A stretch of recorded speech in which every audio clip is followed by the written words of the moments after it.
Ankita Robin and welcome to ST Global News. From the consecration of the first church dedicated to St. Carlo Acutis on the very day of his canonization, to the world's fastest man's proclamation of his faith in Jesus and the Catholic Church, we have many stories to cover.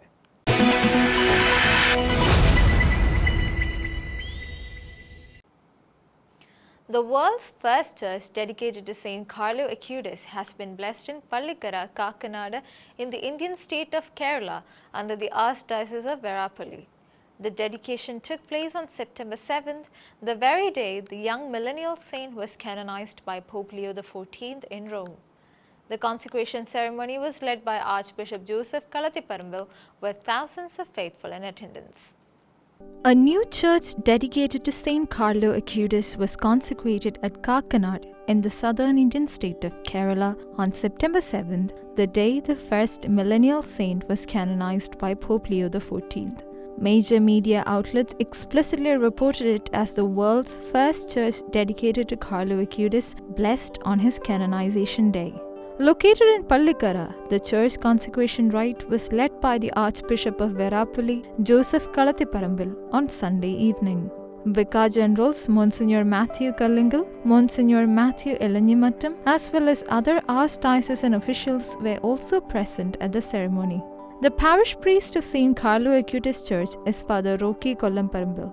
The church leaders describe the occasion as a testimony to the growing devotion to Carlo Acutis, particularly among the youth.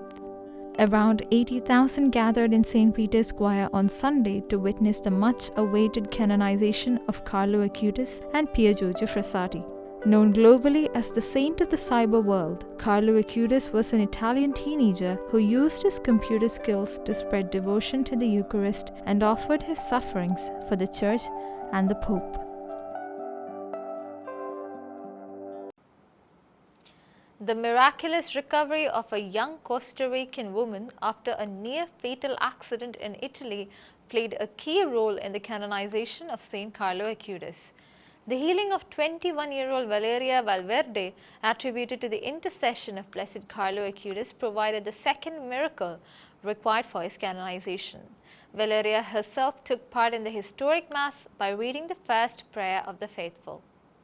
The Vatican confirmed that the elevation of Carlo Acutis to sainthood was based on the healing of Valeria Valverde, a 21-year-old Costa Rican woman. Valeria suffered a severe head injury in a bicycle accident in Florence in July 2022. Doctors warned she might not survive despite emergency surgery. According to reports, 6 days after the incident, her mother prayed at Carlo Acutis' tomb in Assisi. That same day, she began breathing on her own. By the following day, she regained movement in her arms and partial speech. Miraculously, her condition improved rapidly, allowing her to leave intensive care within 10 days. Medical scans later showed the brain bruising had disappeared. Reports from various sources noted that Valeria required only 1 week of physical therapy.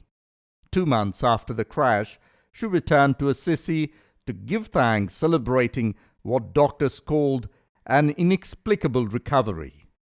On May 23, 2024, Pope Francis officially confirmed the healing as a miracle, according to the USCCB. The decree cleared the way, elevating the blessed teen to sainthood and marking him as the first millennial declared a saint. Valeria read the first prayer of the faithful at the Mass celebrating sainthood on Sunday, September the 7th, reflecting her connection to the miracle. Church officials said that the event highlighted how God works through the young and affirmed Acutis as a model of holiness for digital age. Pope Leo XIV canonized 2 of the Catholic Church's youngest modern saints, Carlo Acutis and Pier Giorgio Frassati, in Rome on Sunday. Thousands of pilgrims filled St. Peter's Choir for the historic celebration, joined by the family of St. Carlo Acutis. In his homily, the Holy Father urged young people to make their lives masterpieces by following the example of the new saints. During the homily for the canonization of the Catholic Church's newest saints, St. Carlo Acutis and St. Pier Giorgio Frassati, Pope Leo XIV invited young people to direct their lives upwards and make them masterpieces as the young saints had done. Quote, "Dear friends, Saints Pier Giorgio Frassati and Carlo Acutis are an invitation to all of us, especially to young people, not to squander our lives, but to direct them upwards and make them masterpieces," unquote, he said. Pope Leo XIV canonized the two young saints on Sunday, September 7th, during a solemn Mass in St. Peter's Square at 10 a.m. The parents and siblings of St. Carlo Acutis were present at the ceremony. Before vesting for Mass inside the Basilica, Pope Leo addressed the throngs of faithful gathered in the square for the canonization, expressing his joy at seeing so many young people who had come to take part in the celebration. The Pope directed much of his homily to young people, reminding them that Jesus calls everyone to abandon themselves without hesitation to the adventure he offers, strengthened by the Holy Spirit. He recounted the lives and virtues of Saints Pier Giorgio Frassati and Carlo Acutis, describing them as beacons for young people on their journey toward holiness. He also reflected on the importance of daily Mass, prayer, Eucharistic adoration, confession, and charity in the lives of these saints. As he concluded the homily, the Holy Father recalled the words of the two saints. Quote, "They encourage us with their words, not I, but God," as Carlo used to say, and Pier Giorgio, "If you have God at the center of all your actions, then you will reach the goal," end quote, the Pope said. He exhorted the faithful to follow such witnesses in order to live life to the fullest and to one day meet the Lord at the eternal feast of heaven. Over 10,000 pro-life supporters took to the streets of central London on September 6th for the UK's largest ever March for Life. The event began with Mass at Westminster Cathedral and concluded with a rally at Parliament Square.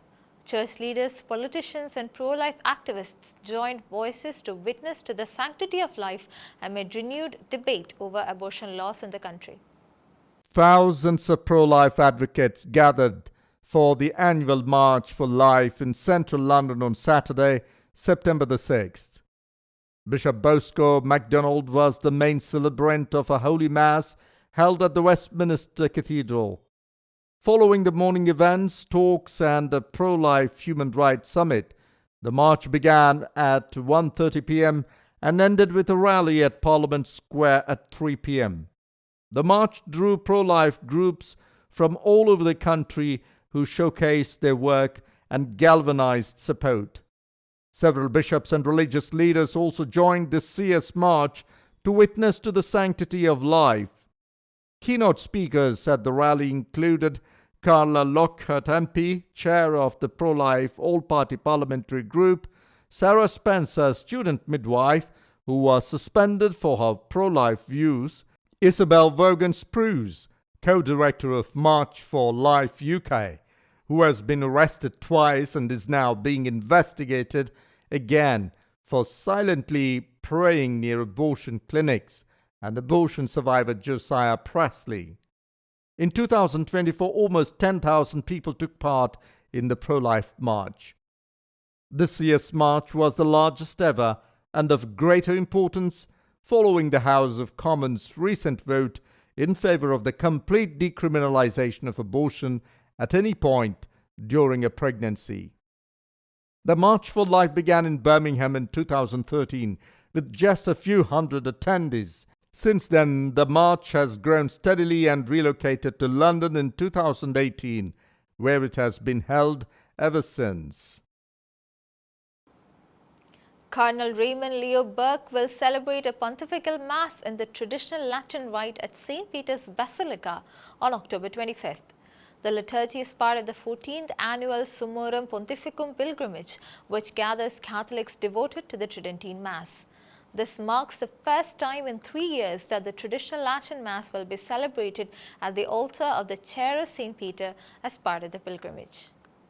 Cardinal Raymond Leo Burke will celebrate a pontifical Mass in the traditional Roman rite at St. Peter's Basilica on October 25th. This Pontifical High Mass, also known as Tridentine or Traditional Latin Mass, will take place at the altar of the chair of St. Peter during the 14th Populus Summorum Pontificum pilgrimage, which runs from October 24th to 26th and concludes on the Sunday of Christ the King, October 26th.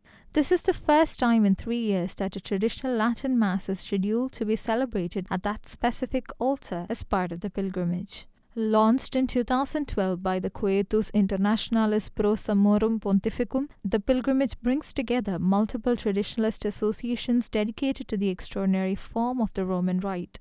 This year marks its 14th edition. October 2025 also commemorates the 100th anniversary of Pope Pius XI's encyclical Quas Primas, which instituted the Feast of Christ the King and reflects on the kingship of Christ, a fitting thematic backdrop for the pilgrimage. The pilgrimage begins with Pontifical Vespers in the Basilica of St. Lawrence in Lucina on Friday. After a rosary before the Basilica of St. Celsus and Julian, the pilgrims will process to the St. Peter's Basilica, where they will pass through the holy doors, venerate the relics of St. Peter, and attend the Pontifical Traditional Latin Mass at the altar of the chair. The pilgrimage will conclude with a solemn Mass of Thanksgiving on October 26th. Importantly, this year's Mass marks a reversal after Cardinal Mauro Gambetti denied permission for Tridentine Masses within the Basilica during the 2023 pilgrimage, a restriction now lifted under the pontificate of Pope Leo XIV. On September 7, 2025, a drone launched by Yemen's Houthi rebels struck the passenger terminal at Ramon International Airport near Eilat, causing damage and lightly injuring one person.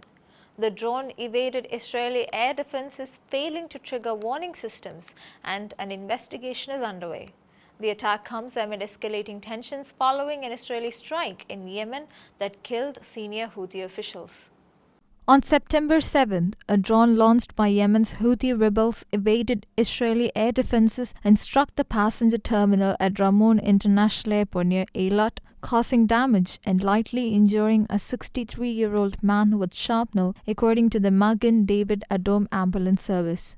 The Israeli military reported that the explosive-laden unmanned aerial vehicle went undetected, failing to trigger warning sirens, and the incident is under investigation to determine the cause of the defense system failure.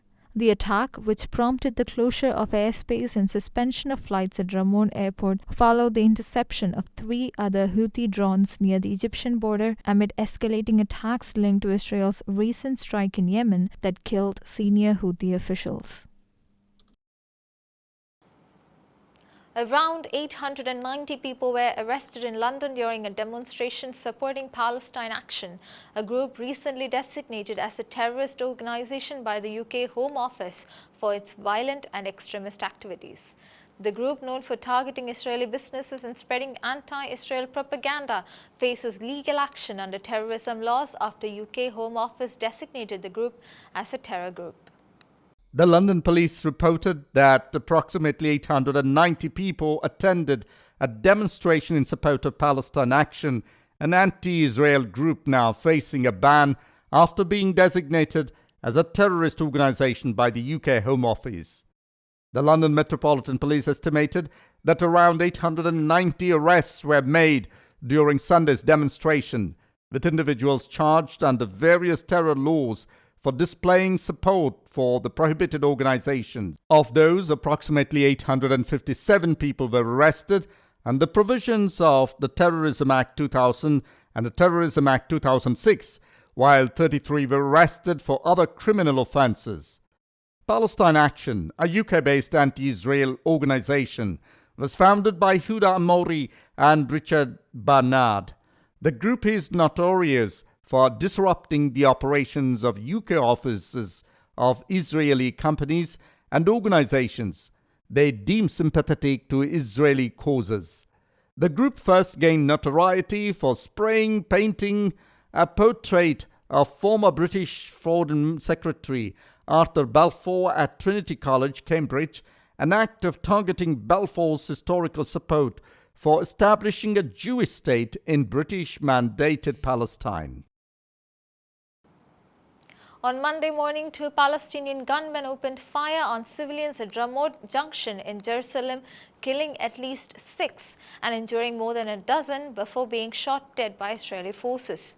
One attacker disguised himself as a ticket inspector, and witnesses described the scene as chaotic and deadly.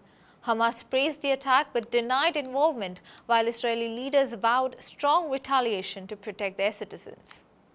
Jerusalem was rocked on Monday morning when two Palestinian gunmen opened fire on commuters at Ramot Junction, the northern entrance of the city. The attackers targeted civilians waiting at a bus stop, killing at least 5 people and injuring more than dozens before being shot dead by Israeli security forces. Witnesses reported that one assailant disguised himself as a ticket inspector before launching the assault.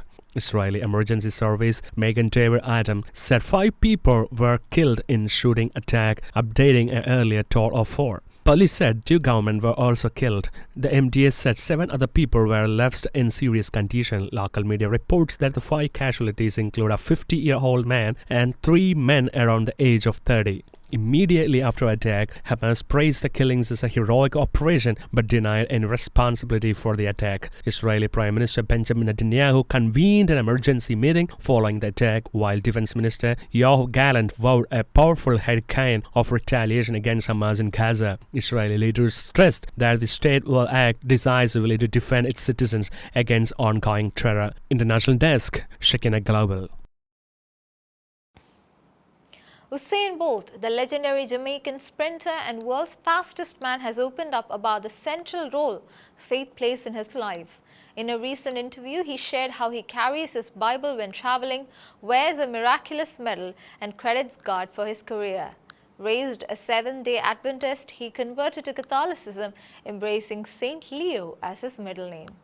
Jamaican sprint icon Usain Bolt, 39, spoke about his Catholic faith in an interview published this weekend, according to a Christian news agency. The former athlete, widely recognized as the fastest man in the world, said spirituality remains central to his life after retirement. Bolt said he always travels with his Bible and continues to read it regularly. He noted that his mother still encourages him to attend church, a habit he has maintained since his early years.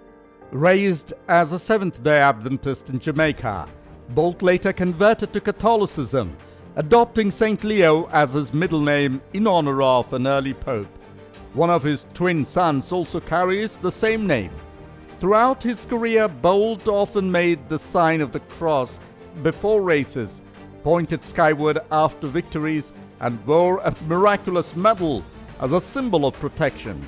Speaking to the Times, he said he considered himself blessed, adding that God had given him the time to run and compete. Bolt retired in 2017 with 8 Olympic gold medals and world records in the 100 meters, 200 meters, and 400 meters relay achievements he attributed to divine favor. That's all for today. Until we meet again, God bless and thank you.